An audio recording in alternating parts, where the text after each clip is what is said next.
Hey there, I'm Joe, and the purpose of this video is to explain the basics of the Kanban management system and how it relates to the Agile Manifesto and Agile principles.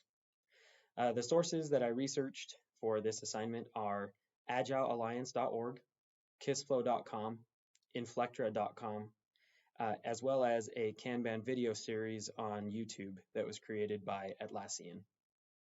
So I'll go over kind of the basics of the Kanban system and how it works, and then I want to relate it to a few of the Agile principles um, as well.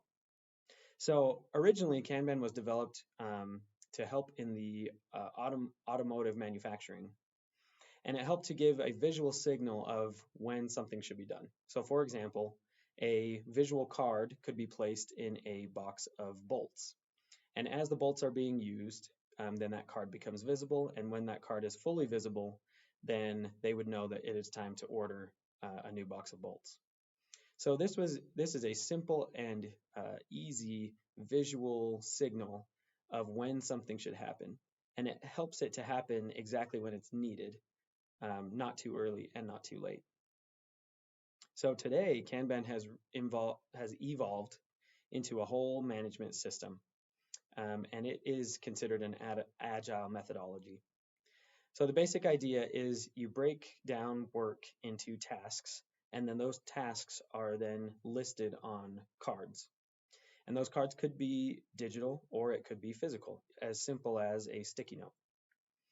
Then those cards are placed on a Kanban board that consists of workflow columns.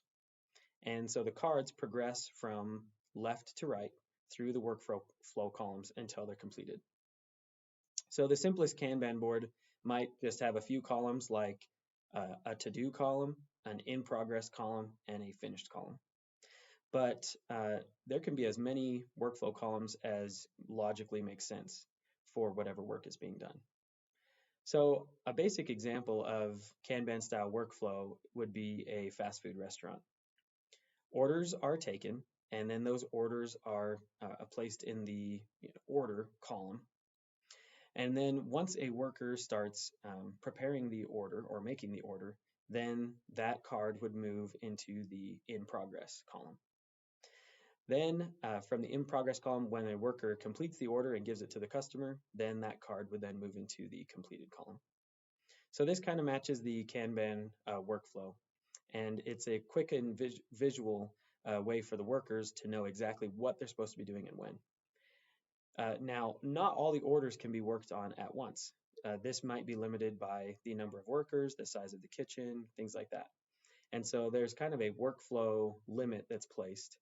They can only work on so many orders at once, and they have to complete those orders before they can move more orders into the in progress column.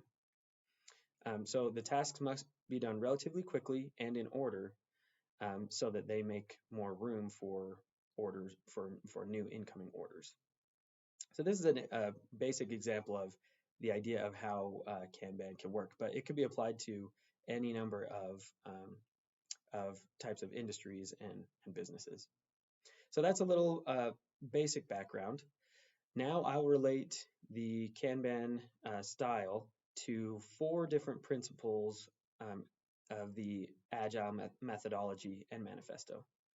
So the first one is the principle of deliver working software or products frequently.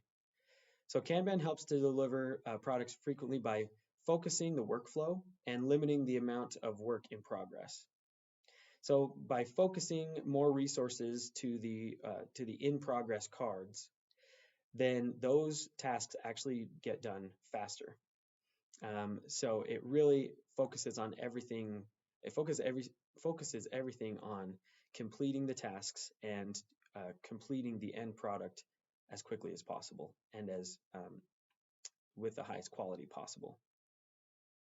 The next principle would be to build projects around motivated individuals. So Kanban methods help motivate workers and promote a successful work environment.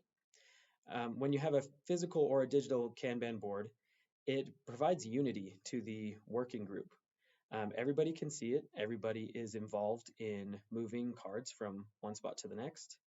Um, and so it's kind of unifies the work and unifies the workers. And then as cards are moved from column to column, that movement creates a little reward for that worker or workers that were working on it. So it's a motivation as well. And then it helps motivate them to then continue on with the other current tasks so that they can progress through the workflow columns. And it also helps to make sure that people are not trying to work on everything at once, just focusing on the things that are supposed to be done right at the moment. The next principle is agile processes promote sustainable development. And Kanban promotes this as well. So if a Kanban board and systems are created properly, then it should help maintain a consistent pace pace of production. Breaking down the tasks onto cards helps focus the current work that should be done, and the items that are placed on the cards should be items that can be moved from workflow columns to the other workflow columns relatively quickly, possibly between every 1 and 3 days. This helps so that the workers can really feel the progress that's being made, so that they can consistently feel like they are making progress. And the last agile principle that I'll touch on is simplicity is essential. And Kanban supports this as well. So having a Kanban board is a simple and easy visual that everybody can look at and understand, whether it's a manager, a worker, a stakeholder, a client. Anybody can view the board and quickly identify what has been done, what is being done currently, and things that will be done. And so it provides a really simple way of focusing everybody and all tasks and work on what should be done right in the moment. Rather than trying to accomplish everything at once, it really brings it all together. So after researching agile methodologies and Kanban systems, I can definitely see the huge benefit that it provides to the workers and the companies who input these methodologies into their work. And I've made a list of my own of ideas that I'd like to implement into my work as well. Thank you for your time.